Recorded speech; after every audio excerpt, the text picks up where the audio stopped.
Ever wonder what would happen if Peyton Place picked up a Stephen King hitchhiker with a thing for unsolvable crimes? Welcome to Confessions of the Dead, where the murder rate has been 0 for so long that the boredom might kill you first. That is, until now. If you are here for a spoiler-free ride through pre-chaos New England and want a brief summary that is more an affectionate roast than a police report, congratulations, you found your people.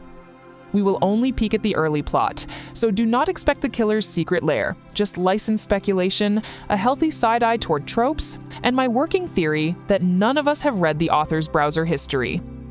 Meet Sheriff Ellie, a New Hampshire small-town sheriff whose main professional struggle is keeping the leaf peepers from jaywalking and maybe not double-booking the pancake griddle at the local diner.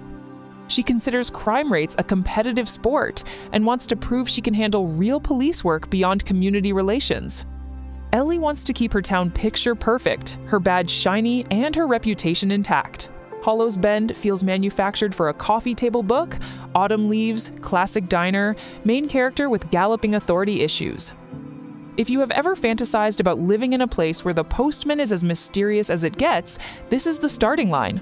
Our main character wants stasis. The universe classic jerk move is about to spike the punch. Enter one very lost, very silent teenage girl, wandering in as if she is auditioning for Best Supporting Enigma is less than #0. 5# is greater than. She does not have luggage, but she does have more unspoken trauma than a therapy retreat in a thunderstorm. Ellie and her team ask the basic questions.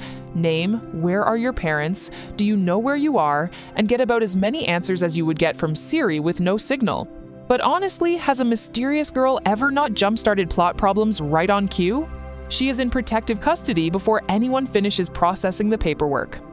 I will just say, putting a nameless stranger in the only safe house in town is the sort of decision that wins neither Mother of the Year nor Sheriff of the Month. But when this girl appears, unease creeps in just before everything shatters. Right on schedule, tension escalates as questions multiply faster than reviews, calling something unputdownable. Suddenly, the quietest place east of Vermont is now overbooked for investigating, the sort that requires calling in extra stationery for the reports. Each lead points Ellie and her right hand a little closer to the nearby body of water. You know the type, not even Google Maps will recognize its existence, which is either a cartography error or the first sign to stop the car, turn around, and go home.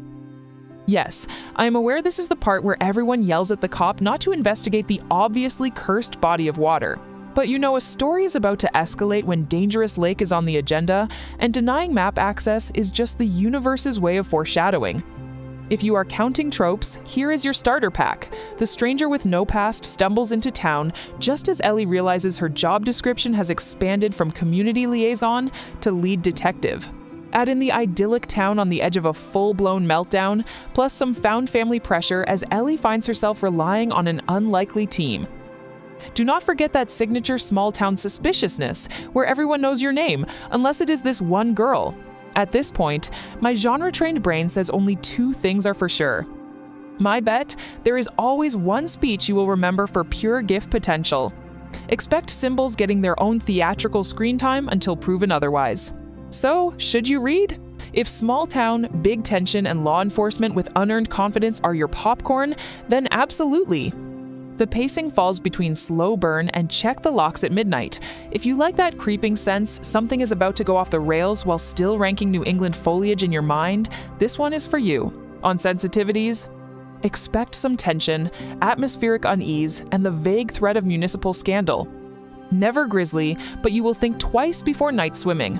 No hardcore triggers, unless you count the existential dread of not being able to Google your way out of danger.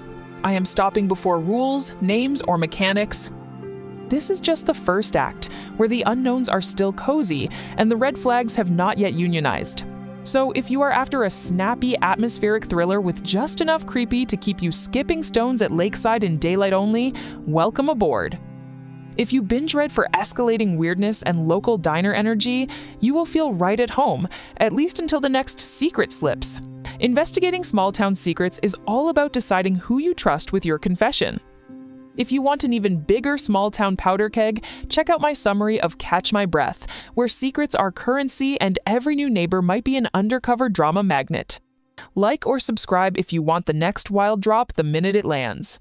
Drop your spookiest small town myth in the comments so I can overthink it later. Be serious.